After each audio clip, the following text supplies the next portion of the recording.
Assalamualaikum warahmatullahi wabarakatuh. Perkenalkan, nama saya Nova Suci Maufiroh dari Prodi Manajemen Bisnis Syariah, NIM 126405201003. Di sini saya akan menjawab pertanyaan dari soal ulangan tengah semester mata kuliah studi Quran Hadis.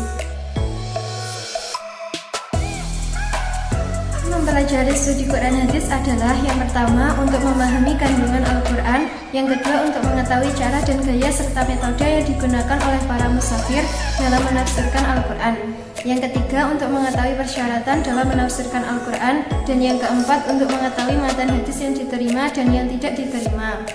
Yang terjadi apabila kita tidak memahami tentang studi Quran Hadis adalah kita tidak akan memahami seluk-beluk pokok-pokok kandungan serta penafsiran mengenai Al-Quran dan hadis.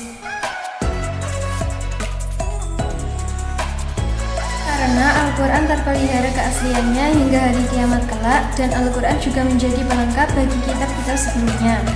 Keistimewaan Al-Quran adalah sebagai mukjizat terbesar yang diberikan oleh Allah Subhanahu wa Ta'ala kepada Nabi Muhammad SAW, yang isinya mencakup seluruh aspek agama Islam, mengatur hubungan sesama manusia, sesama makhluk ciptaannya, dan juga antara makhluk dengan Sang Pencipta.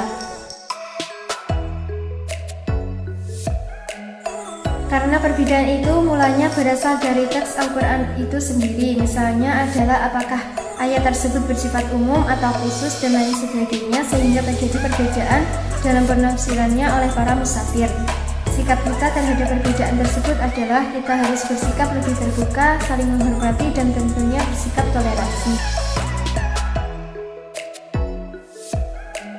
Asbabun nuzul adalah sebab-sebab yang melatar belakangi turunnya Al-Quran. Asbabun nuzul mikro adalah asbabun nuzul yang sering diketemukan dalam khazanah ilmu tafsir tradisional yang berkembang sejak abad 2 Hijriah. Nuzul makro adalah asbabun nuzul yang bukan hanya berupa peristiwa dan pertanyaan yang melatar belakangi turunnya ayat, tetapi juga menyangkut kondisi sosial historis yang melatar belakangi turunnya ayat. Contohnya adalah Quran Surat Al-Ahzab ayat 59 tentang perintah memakai hijab.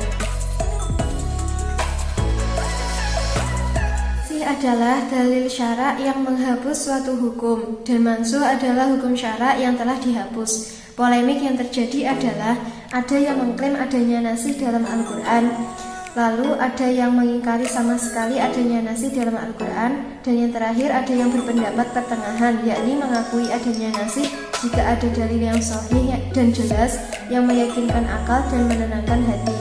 Contohnya adalah Quran Surat Al-Baqarah ayat 106.